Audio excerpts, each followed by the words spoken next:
Hi friends, இன்றைக்கி நல்ல பழுத்த செவ்வாழை பழ ஜூஸ் தான் போட போகிறோம். எப்படி வந்திருக்கு பாருங்களேன். இது எப்படி போடுறதுன்னு பார்க்கலாமா? இந்த பழத்தை எல்லாம் பார்த்த உடனே இது எல்லாமே அழுகி போன பழம் அப்படின்னு தான் உங்களுக்கு தோணும். ஆனால் இதுலேயும் நல்ல பகுதி இருக்கும். அந்த நல்ல பகுதி எல்லாத்தையுமே நான் இப்போ கட் பண்ணி எடுக்க போகிறேன். எதுக்கு சும்மா வேஸ்ட் பண்ணணும் எல்லா பழத்தையும்? நல்லா இருக்கிறத நம்ம சாப்பிட்லாமே. இதை எடுத்து நான் ஜூஸ் தான் போட போகிறேன். நல்ல சூப்பரான ஒரு ஜூஸ். வாங்க எப்படி போடலான்னு பார்க்கலாம். இப்போ நான் கட் பண்ணி எடுத்துட்டேன். இதை ஒரு ஃபோர்க் எடுத்து நல்லா இந்த மாதிரி மசிச்சுக்கலாம். நல்லா மசிக்கணும். இந்த பழத்தை எவ்வளோ மசிக்க முடியுமோ அவ்வளோ இந்த ஃபோர்க்கை வச்சு நல்லா மசிச்சு எடுத்துடலாம். நல்லா மசிச்சு எடுத்த வாழைப்பழத்தில் எங்கள் ஊரில் கிடைக்கக்கூடிய ஃபேமஸான சர்பத் இது.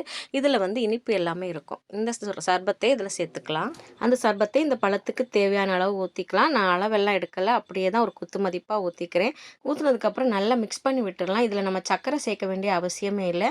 இப்போது 3 மடங்கு தண்ணி ஊற்றலாம். எவ்வளோ நம்ம சர்பத் ஊற்றினோமோ அதுக்கு 3 மடங்கு தண்ணி ஊற்றினோன்னா இனிப்பு கரெக்டாக இருக்கும்.